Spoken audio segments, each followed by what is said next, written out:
So, hello guys! Good afternoon! At samahan nyo kami sa pagpunta namin sa isa sa pinakamatagal na lugawan. Dito, hello. Dito sa San Rafael, Bulacan, no? Biglang nangasim yung misis ko, tag-aya dito na saan daw ba may masarap na kainan. Lugaw, mga tokpat baboy, mga ganyan. Kaya ang alam ko lang naman dito itong Edison. So, samahan nyo po kami. So, ayan na. Ito na tayo. So, ayan. Nandito na nga kami. Dito lang siya sa may bypass, no? Yung papuntang San Ildefonso, Bulacan.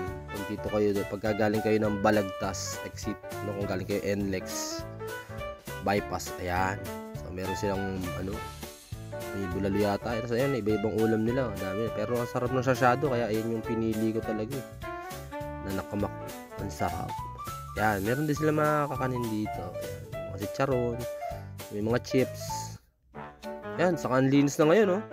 First time ko makarating dito kasi yung lumang ano pa yung napuntahan ko. At ito, meron din silang mga ganito.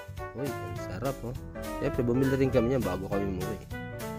Kailangan matikman natin lahat yan. Ayan, lugaw, oh. Ayan na, tokwa at baboy. Saka yung baboy nila talagang baboy, no? Ito yung masarap nilang suka. Promise, napakasarap ng suka na to.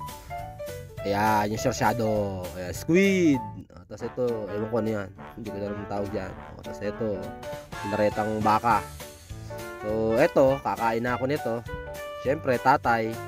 Ako, matagahawak lagi kay Odi. So, mula nung maliit yung mga anak ko, basta may maliit akong anak na ganyan, pinakamabilis na kamay na nilalang ng Diyos. No, ang daddy ang tagahawak. Ayun nga lang, mahirap kumain ng isang kamay na hawak yung bata dahil matinik pa pala yung napili kong ulam. Ayan. So, syempre, sanay na tayo dyan.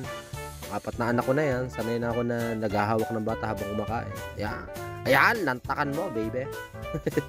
Isang subukan lang, saglit lang sa akin yan. So, ayan, oh, kita nyo naman, oh, si Odiboy. Subo lang ng subo, Odiboy. Para lumaki ka agad. Para di nakatabuhatin. So, ito, oh, nakikita nyo naman. Enjoy na enjoy. Ang sarsyado talaga, isa sa pinaka-favorite kong pagkain. Kaya, ayan yung pinili ko. Kahit na yung Edison is sikat sa lugaw, tokwat baboy. Doon sila sikat talaga. Doon sila nakilala. Pero, syempre, pa-dinner na kasi nito, mga past 5 na nito. Kaya, pinili ko, sabi ko magkakanin na ako. Siyempre, yung misis ko, ang pinili niya, yung gusto niya, yung lugaw, saka yung tokpat baboy. Ayan si Odiboy, oh. Bilis lumaki ni Odiboy. Isipin niya, parang kailan lang, kakapanganak lang. Tapos ngayon, eto na naman, no? Odiboy! Isubo mo ng isubo, Odiboy. Sarap, oh.